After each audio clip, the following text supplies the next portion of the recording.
All right, guys. Did a couple experiments on the Sportsman 2's. First experiment. Let me look at my sheet because I don't even remember what I did.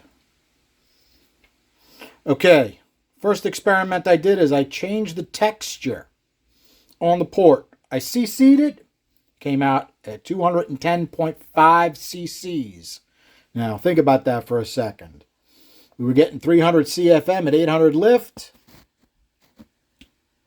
with a 210.5 cc port. Now, you can argue with me and say, Charlie, that sucks, but in reality, that's not terrible. Okay, so I changed the texture from that really rough texture to my go-to texture, which is a light golf ball finish. Okay, let's see if we can get a different spot in the bowl. Okay, unfortunately, my favorite burr to do that got bent, and it doesn't make as nice of a golf ball pattern as it used to. But I'm still using it because I can't find a burr that do it better. Okay, so that's what it looks like right now. That is actually the finish that David Vizard wanted me to use on his Race Engine Challenge intake. You can watch that video on David Vizard Performance YouTube, and you can see a different version of it on Terry Walters' YouTube site. Neither one of them mentioned me, but it's the big black intake. And if you want someday, I got a bunch of pictures when I did it to show you what I did. But David asked me specifically to use this texture. Well, it was this burr, but it was before it was bent, so it did look a little bit different than this. But we can go to the sheet and I can show you what the different texture did.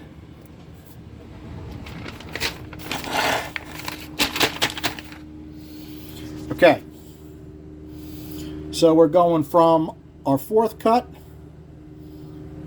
to, it's the same port, just that it says smooth golf ball finish. That's it. Negative, equal, plus, negative, negative, negative, negative, negative, negative, negative, plus, plus, plus. And the pluses aren't very much. 0.1. Okay? 0.3. So, that really, really rough surface doesn't hurt your airflow. And I re-CC'd it after I did the smooth texture, and it came up at 210.5. And you're going to say, well, Charlie, that's impossible. You took metal out. Okay, maybe I goofed up by a half a cc. Maybe it took out an extra half a cc. In any case, I lost because it's a bigger port that flows less. Okay? So keep that in mind. Then we had a comment about how incredibly bad this was as far as flow and how the string showed it had,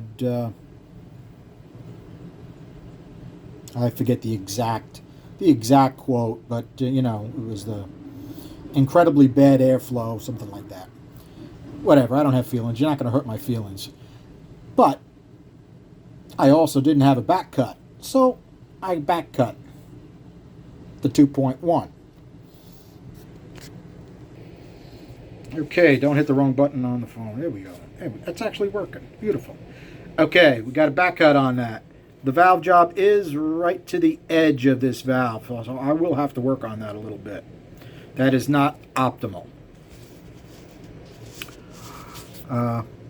Wanted you to look at that.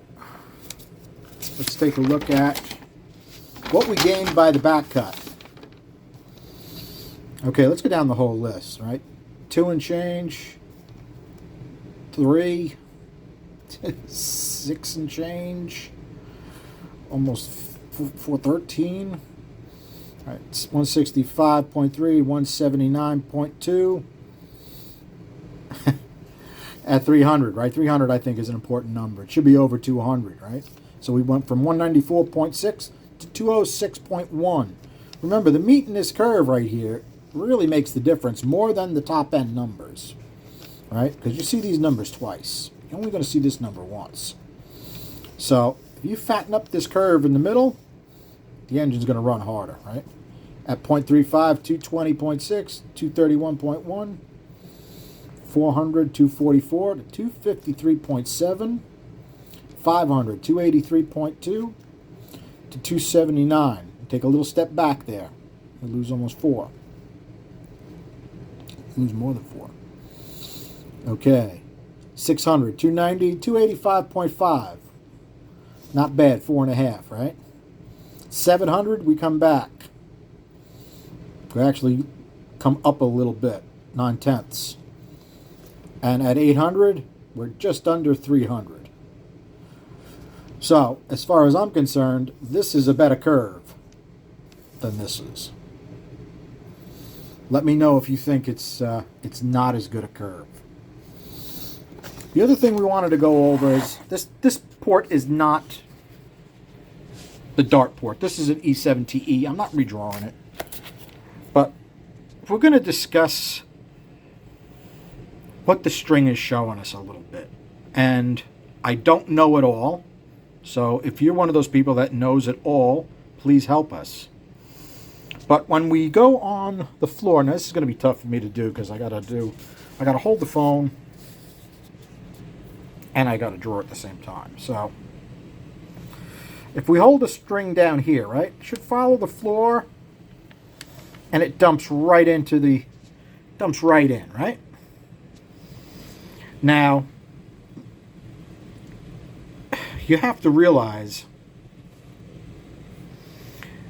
at the pinch, you're about 300 feet per second.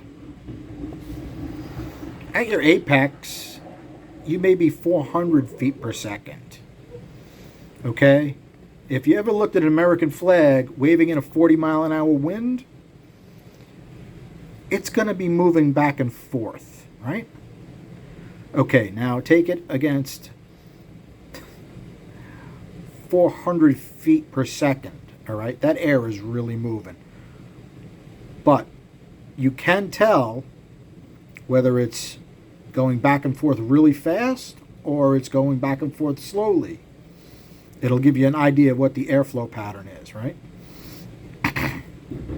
Now, if we bring the string in from the top of the port, what do we get? Well, we'll come in, we'll hit the apex here, and she'll do this. Okay? In fact, it may be right on top of the other one. I kind of did that blind, but you get the idea. So, does that mean that this part of the bowl doesn't do anything? No, it doesn't. What it means is the air is faster on this side than this side. We're like 200 feet per second here, and we're almost 400 feet per second here. Okay, the difference in airspeed is going to be represented by a different pressure. This is going to be low pressure. This is going to be high pressure, according to Bernoulli. Okay? So where's the string going to want to go? It wants to follow the faster air. It doesn't mean there's not air traveling along this roof and out. There's plenty of air in there. But a lot more of it wants to go this way, doesn't it? Just the opposite of what I was taught when I was young. I was always told everything's on the roof. Well, it's not all on the roof. So you kind of have to take some air speeds and figure it out.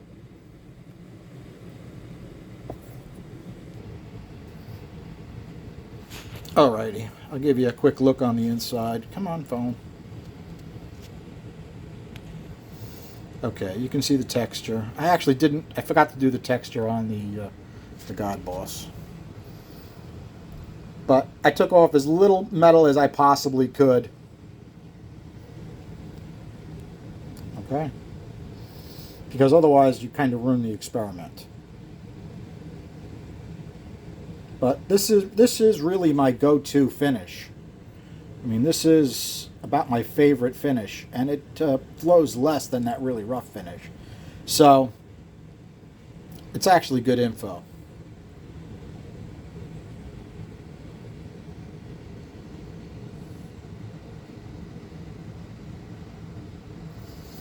All right, guys.